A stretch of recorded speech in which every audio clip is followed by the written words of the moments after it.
আচ্ছা, তো একটা ভিডিও করছি কিছুদিন পরেই, বেশ কিছুদিন পরে।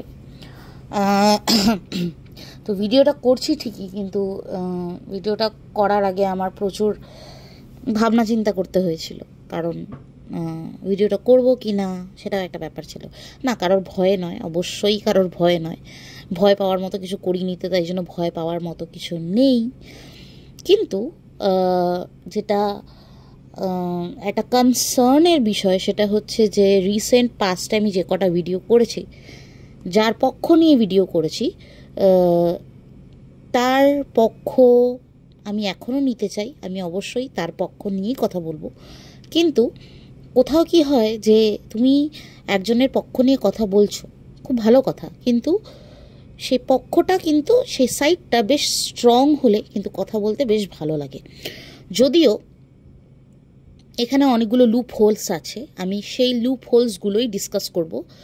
আশা করি সবার শুনতে মোটামুটি ভালো লাগবে। আর যদি ভালো নাও লাগে, আমার কথাতে যদি কোনো রকম কোনো ভুল থাকে, তাহলে অবশ্যই আপনারা কমেন্ট বক্সে জানাতে পারেন, আর সেটা আমি নিশ্চয়ই ঠিক করার চেষ্টা করব। তো তাহলে আলোচনা শুরু করতে হলে প্রথমে আসি যে মেয়েটি মানে টিনা। কথা হচ্ছে যে হ্যাঁ, তো টিনার ব্যাপারে যদি বলি, প্রথম সমস্যা ওকে নিয়ে একটা হচ্ছে যে ও প্রচণ্ড পরিমাণে নন কমিউনিকেটিভ। ঠিক আছে, ও একদমই কমিউনিকেট করতে পারে না। তো যদিও যেই ফিল্ডটাতে ও আছে, সেই ফিল্ডটাতে কিন্তু কমিউনিকেট করতেই হবে। ও যেই ফিল্ডটা চয়েস করেছে, মানে ভিডিও করবে, ব্লগ করবে, এই করবে, সেই করবে, প্লাস প্রমোশনাল ভিডিও করবে, যেই ফিল্ডটা ও চুজ করছে, সেখানে কিন্তু communication is very much necessary, very much needed. তো কমিউনিকেশন তুমি করতে পারো না এটা বললে কিন্তু হবে না। ঠিক আছে, তো কমিউনিকেশন যদি আজকে সেও সেইভাবে করতে পারতো, ও যদি নিজের কথাগুলো ব্যক্ত করতে পারতো, তাহলে আজকে আমরা কিন্তু অনেক কিছু জানতে পারতাম, যেখানে আমরা অনেক কিছুই মানে টুকরো টুকরো জানি, কিন্তু পুরোটা জেনে উঠতে পারি না। এই যে আজকে ও যে লাস্ট যে কথাটা বলল যে আমার একজনের সাথে কোনো রকম সম্পর্ক নেই, মানে ওর একজনের সাথে কোনো রকম সম্পর্ক নেই, তাই সেই ছেলেটিকে নিয়ে আর ওর নাম জড়িয়ে যাতে কিছু না বলা হয়, খুব ভালো কথা। কিন্তু কথাটা হচ্ছে যে ওইখানেও ওই জানোই তো, বোঝোই তো, হ্যাঁ বুঝতে পারছো, তোমরা বুঝতে পারছো, তোমরা সবই বুঝতে পারছো, এই ধরনের কথাবার্তা বলে কিন্তু জিনিসটা কোনো রকমে একটা এড়িয়ে গিয়ে একটা মানে জিনিসটা শেষ করে দিল। কিন্তু ওইভাবে করলে হবে না। কারণ তোমাকে যে আজকে লোকে জাজ করছে, কোথাও না কোথাও সেটা কিন্তু তোমার ক্যারিয়ারে ইম্প্যাক্ট পড়ছে। তো সেটা যদি তুমি বুঝতে আজ অবধি না পারো, যে তোমাকে কোথাও না কোথাও নিজের পয়েন্টগুলো ডিসক্লোজ করতে হবে, নিজের পয়েন্টগুলো সামনে রাখতে হবে, তাহলে আমরা ভিউয়ার্সরা চিন্তা করে কিছু করতে পারবো না। আমরা যারা তোমার পক্ষ নিয়ে কথা বলি, তারাও কিছু চিন্তা করে কিন্তু কিছু করতে পারবো না।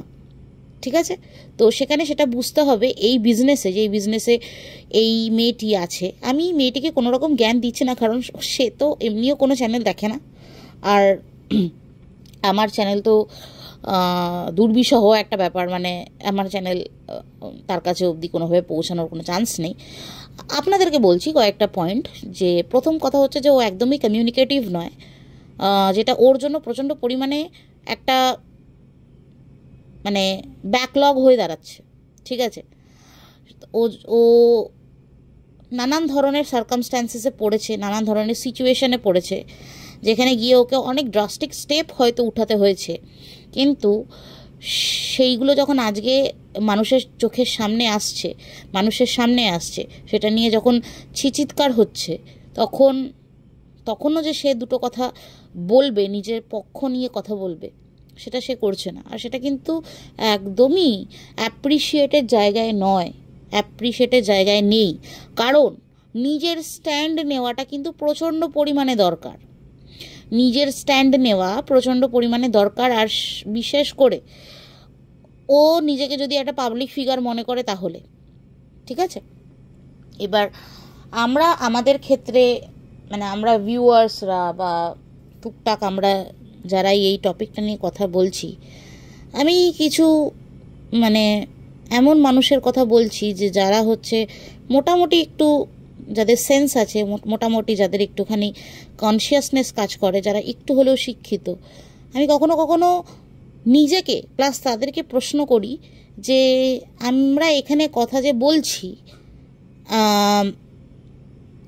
এই যে কনফ্লিক্ট হচ্ছে একটা ক্রিয়েটারের সাথে আরেকটা ক্রিয়েটারের, আপনাদের মনে হয় না যে বিশেষ করে যাদের এই ইউটিউব থেকে কোনো আর্নিং নেই, তাদের মনে হয় না যে এটা একটা মানে মানে জাস্ট মানে আমরা টাইম ওয়েস্ট করছি? কারণ আজকের দিনে দাঁড়িয়ে আমার তাই মনে হচ্ছে যে আমরা টাইম ওয়েস্ট, আমি অ্যাটলিস্ট টাইম ওয়েস্ট করেছি।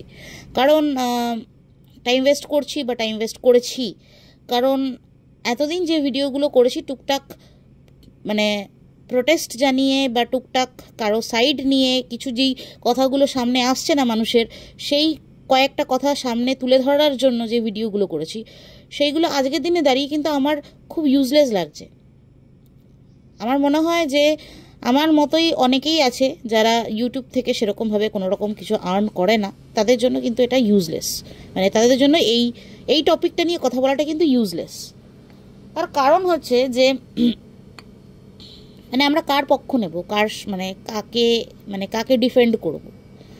একটা মানুষকে ডিফেন্ড করার জন্য কিন্তু মানে আমরা ডিফেন্ড করতেই পারি, আমরা ভালোবেসে ডিফেন্ড করতে পারি, আমরা ভালো ভালো পয়েন্টসগুলো তুলে ধরতে পারি, অবশ্যই করতে পারি, কিন্তু সেটারও কিন্তু একটা লজিক্যাল সেন্স থাকা উচিত, সেটারও কিন্তু মানে একটা লজিক্যাল অ্যাসপেক্ট থাকা উচিত। ঠিক আছে, আজকে যদি এই বিয়ের ফটোটা সত্যি হয়, ঠিক আছে, বিয়ের ফটোটা যদি সত্যি হয়, যদিও লোকজন অনেক কিছু বলছে AI generated this and that, আমিও যদিও মানে ইমোজি ছাড়া ফটোটা দেখিনি, ঠিক আছে, দেখতেও চাই না, তো যদি ফটোটা সত্যি হয়, আশা করা যাচ্ছে সত্যি, ঠিক আছে, তাহলেও তার পেছনে কি কারণ আছে সেটা তো আমরা কোনোদিন জানতেই পারছি না। কারণ এই মেয়েটি কিছু বলে না, বলে যাচ্ছে কারা? আমরা বলে যাচ্ছি, কন্ট্রোভার্সি ক্রিয়েটার্সরা বলে যাচ্ছে, ভিউয়ার্সরা বলে যাচ্ছে, তার কমেন্ট বক্সে গিয়ে ভিউয়ার্সরা বলে যাচ্ছে, কন্ট্রোভার্সি ক্রিয়েটার্সরা বলে যাচ্ছে, কন্ট্রোভার্সি ক্রিয়েটার্সরা তাদের ভিডিওতে বলছে, লাইভে বলছে, আমরা বলছি, কিন্তু এই মেয়েটা কিছুই বলে না।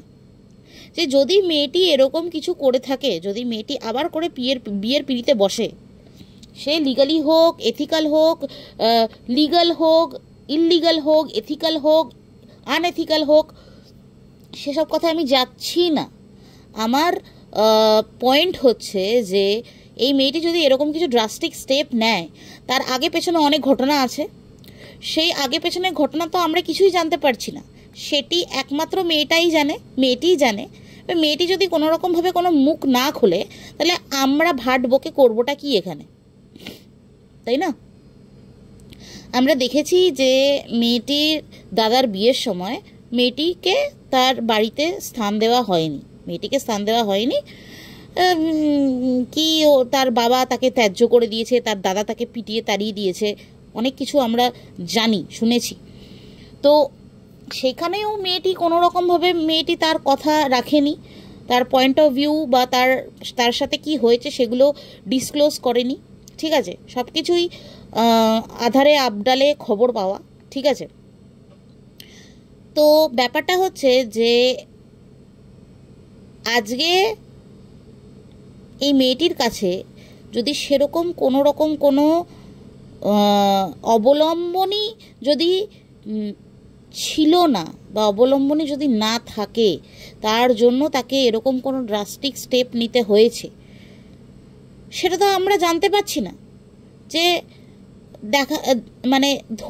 ধরে এটা নেওয়া যাক যে আজকে তার মা বাবা তাকে বাড়ির থেকে যখন বার করে দিয়েছে, তার কাছে কিছুই ছিল না, সে নিঃস্ব, ঠিক আছে, সেই সময়ে তাকে যে কান্ধা দিয়েছে, ঠিক আছে, তার পাশে যে এসে দাঁড়িয়েছে, সে তাকে বিশ্বাস করেছে এবং স্বাভাবিকভাবে আজকে অনেক অনেক মেয়েরাই তাই করবে, মেজরিটি অফ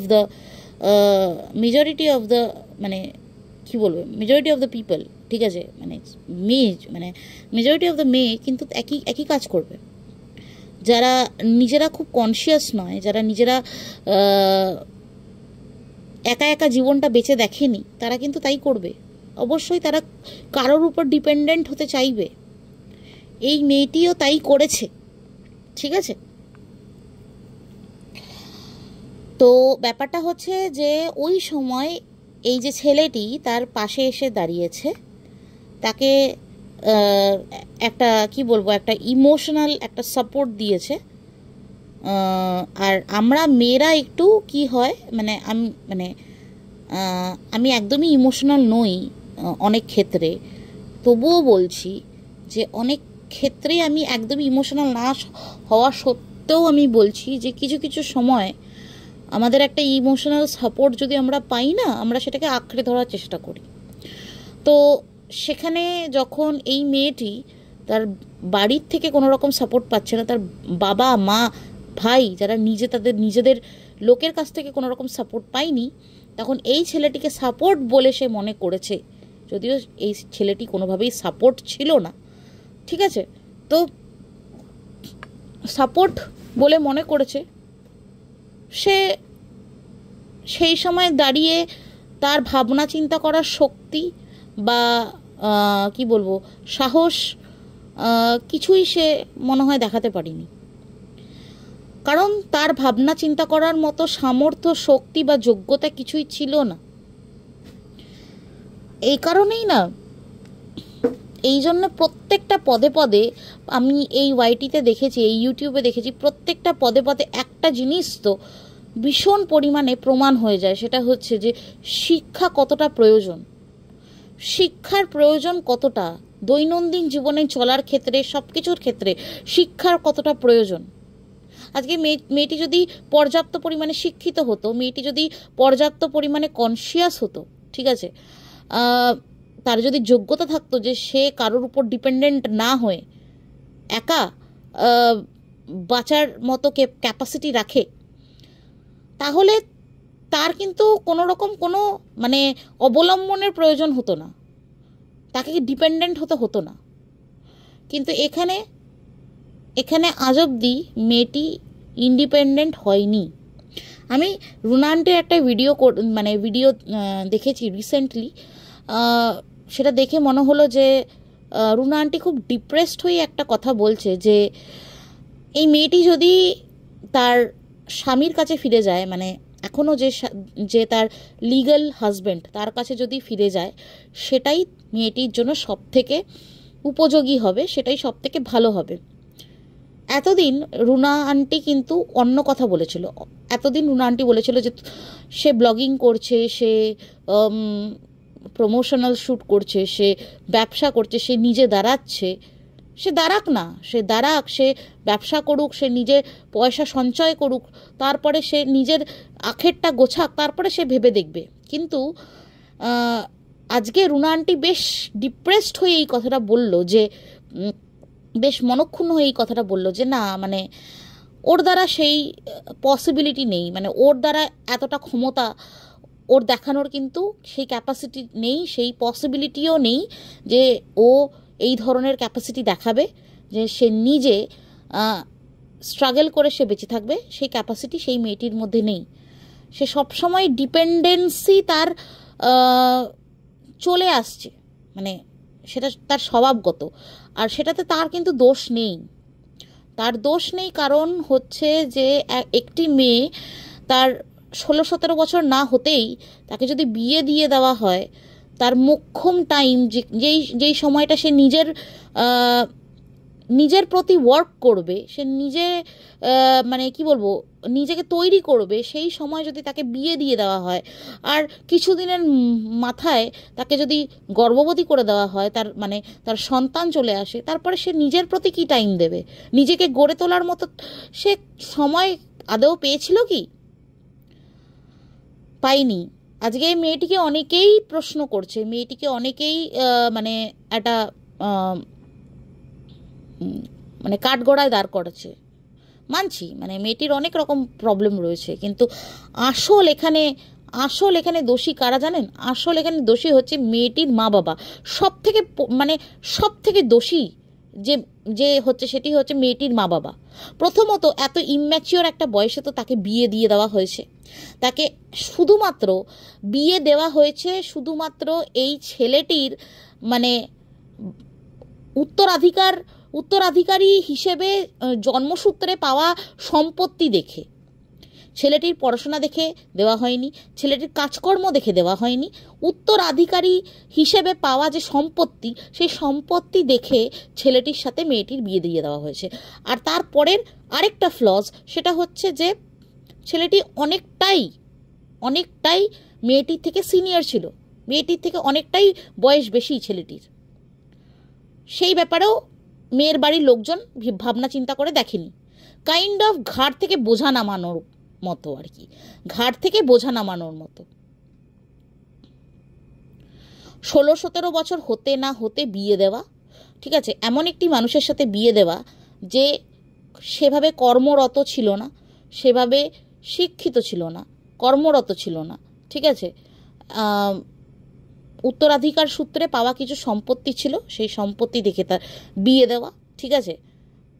তার মেয়ের থেকে সেই ছেলের বয়স অনেক বেশি, ঠিক আছে, যেখান থেকে ভালোভাবেই মানুষ একটা ক্যালকুলেশন করে নিতে পারে যে এই মেয়ের সাথে এই ছেলের বনিবনা হওয়া খুব মুশকিল, কারণ এতটা পরিমাণে একটা ম্যাচিওরিটি ডিফারেন্স, ঠিক আছে। তো সেখানে দাঁড়িয়ে আমি তো জানি না যে এই মেয়েটির মা বাবা কী দেখে বিয়েটা ঠিক করলো, কী ভাবনা চিন্তা করে বিয়েটা ঠিক করলো। আর বিয়ে হলো তো হলো, তার কিছু বছর পরেই মেয়েটি হয়ে গেল প্রেগনেন্ট, বাচ্চা চলে আসলো। বাচ্চার ব্যাপারে ভাবো, মানে কতটা প্যাথেটিক, আমি তো ভাবলেই আমার অবাক লাগে।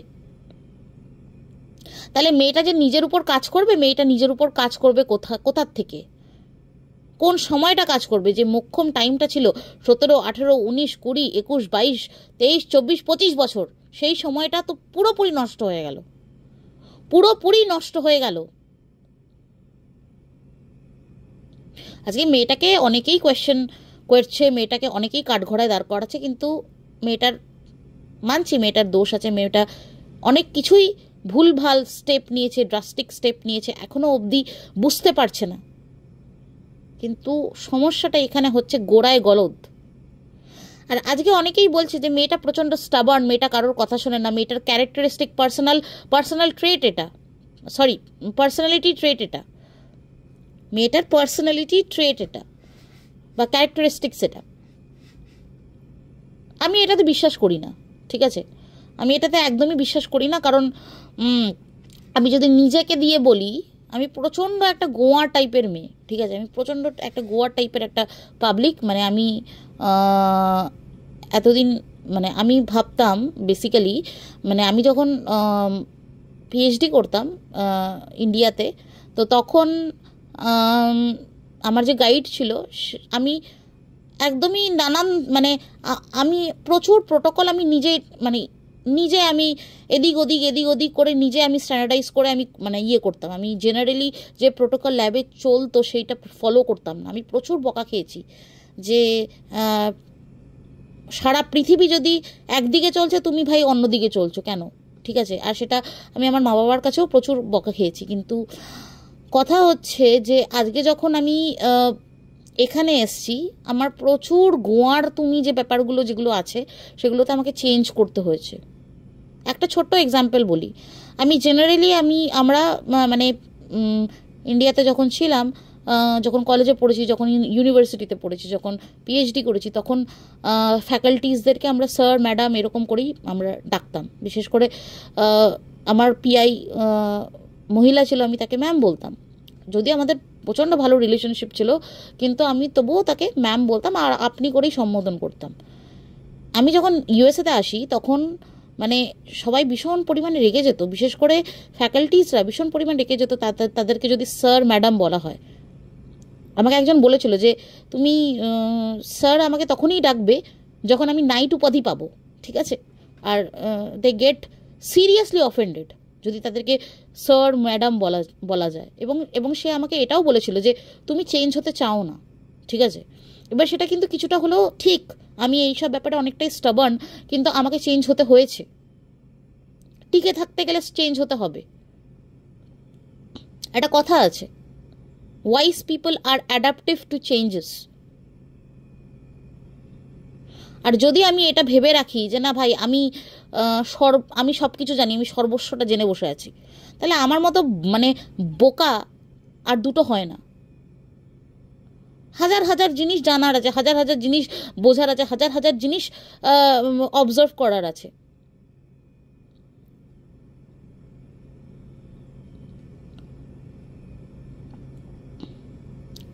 মানে আমি তো একদমই এটা বিশ্বাস করি না যে মানে কি বলবো, মানে আমি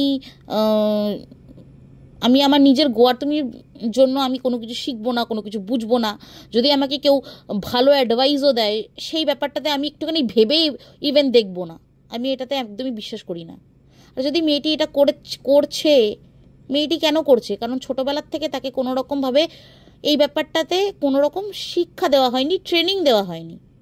অবশ্যই অনেকেই থাকবে যারা হচ্ছে খারাপ পরামর্শ দেবে, অনেকেই থাকবে যারা হচ্ছে এমন পরামর্শ হয়তো মেয়েটিকে দেবে যেটা হয়তো ওর জন্য খতরনাক বা ডেঞ্জারাস। সেগুলোকে ভালোভাবে বিচার বিবেচনা করে সেগুলোর মধ্যে থেকে কোনটা ভালো সেটা নিজের জীবনে অ্যাপ্লাই করা, সেটাই কিন্তু অ্যাকচুয়ালি প্রয়োজন। আর মেয়েটি, এটা কিন্তু সত্যি কথা, মেয়েটি কিন্তু খুব ছোট নয়। এখন এই বয়সে আমি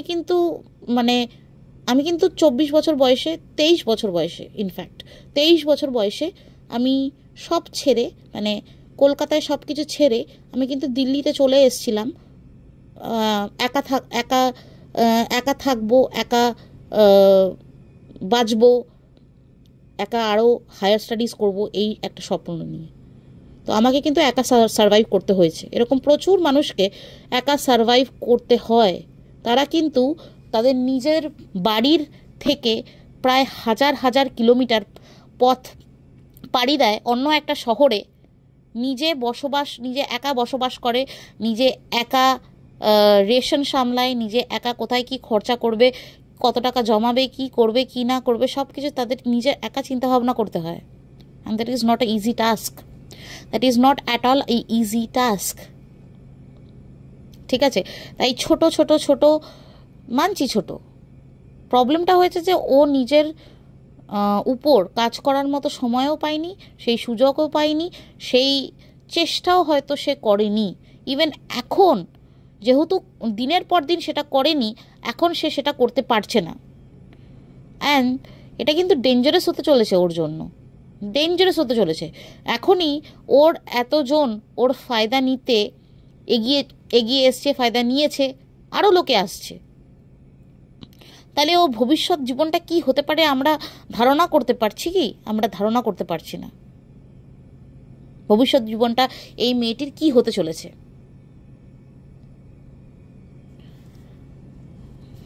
একটা মেয়ে এত সুন্দর, মানে শান্ত প্রকৃতির স্বভাব মিষ্টি স্বভাবের একটা মেয়ে কত সুন্দর একটা জীবন পেতে পারত।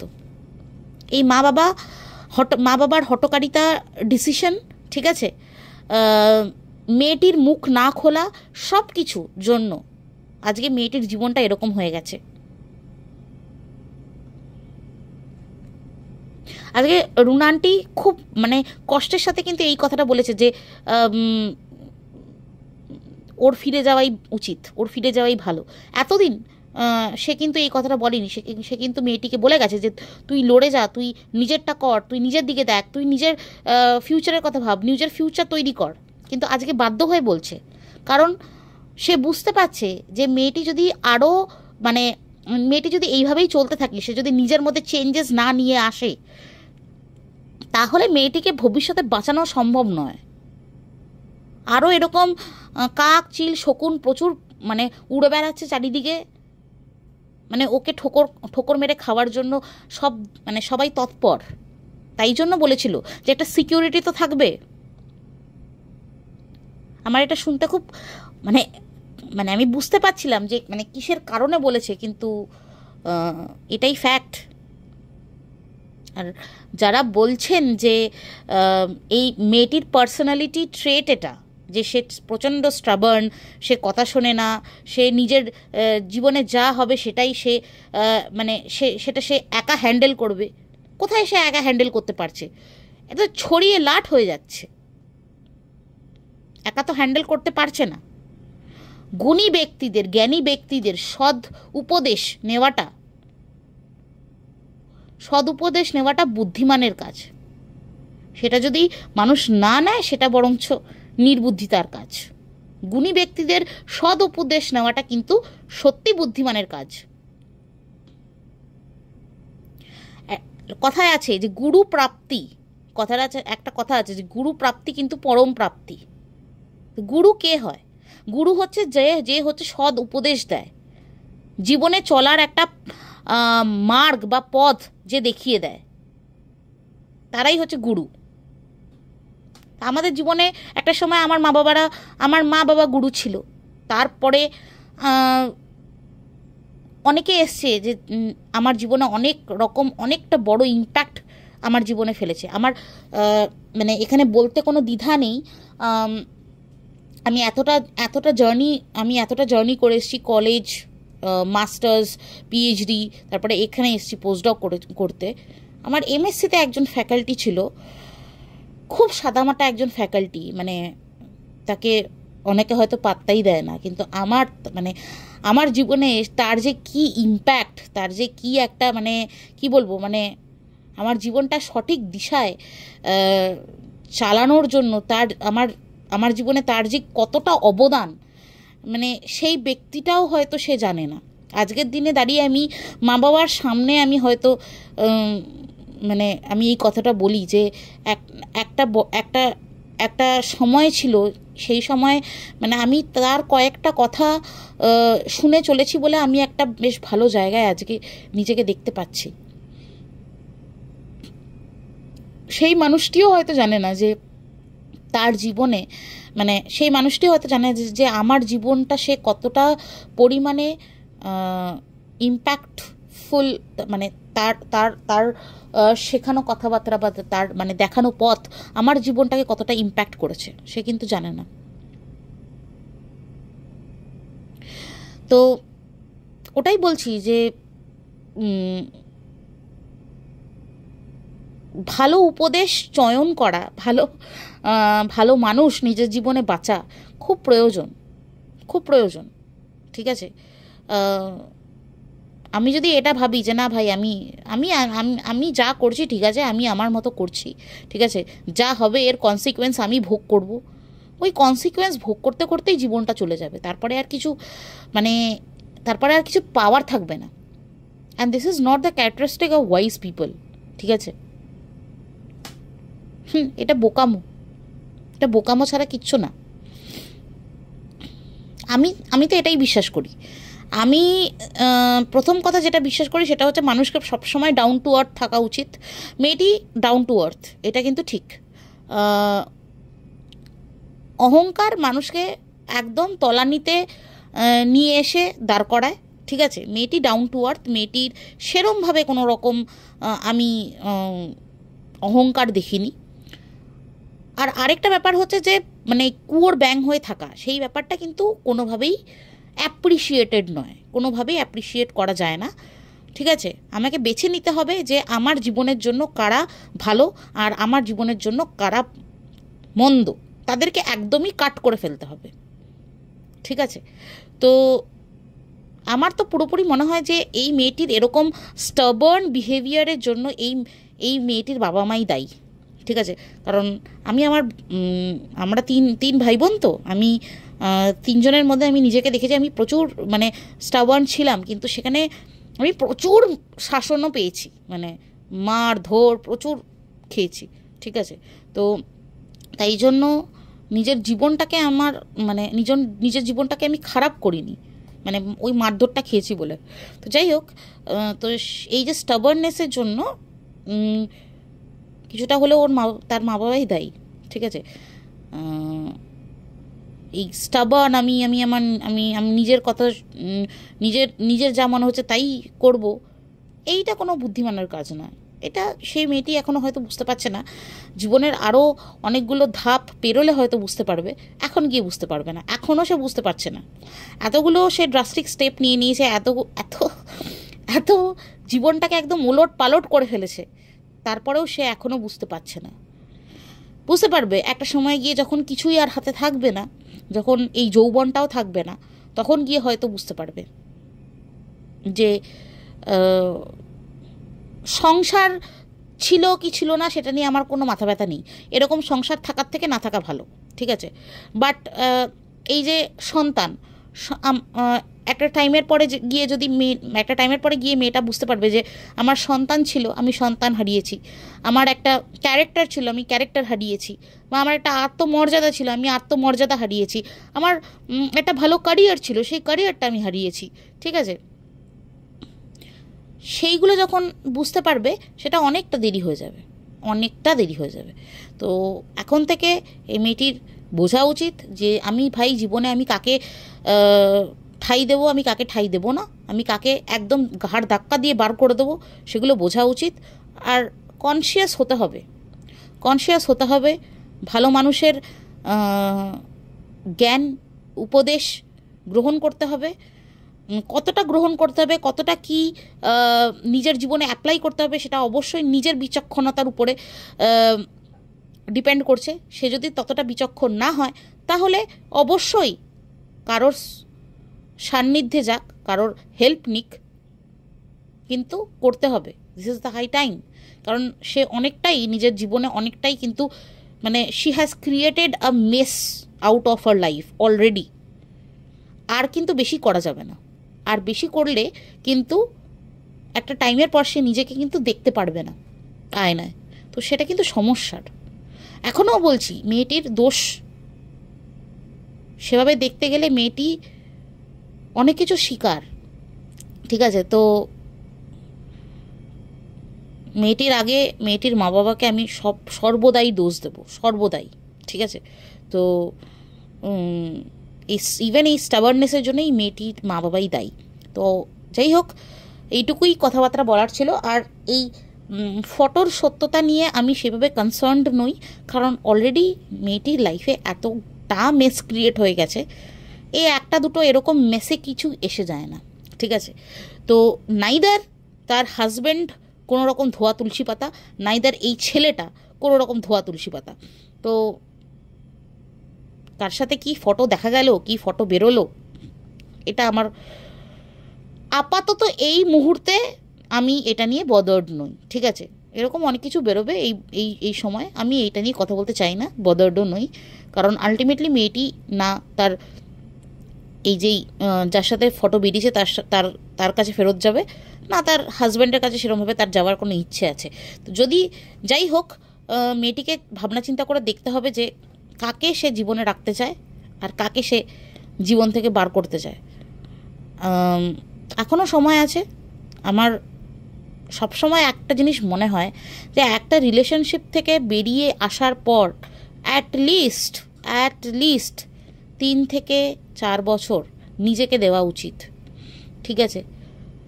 কারণ প্রথমত তো একটা রিলেশনশিপ থেকে বেরিয়ে এসে 2 মাসের মধ্যে আরেকটা রিলেশনশিপে ঢোকাটা প্রচণ্ড পরিমাণে ডেঞ্জারাস, প্রচণ্ড পরিমাণে ড্রেডফুল। কারণ হচ্ছে প্রথমত তো রিলেশনশিপটা রিবাউন্ড হয়, প্রপার যে attachment, emotional attachment, mental attachment তৈরি হওয়াটা খুব মুশকিল। তো এই সব থেকে বেরিয়ে এসে নিজেকে একটুখানি হিল করাটা প্রয়োজন। নিজেকে হিল করো ভাই, আর নিজের যেটা ভালো সেটা চিন্তা করো, আর সেই হিসেবে এগিয়ে যাও। রিলেশনশিপস অ্যান্ড অল হতে থাকবে লাইফে। যাই হোক।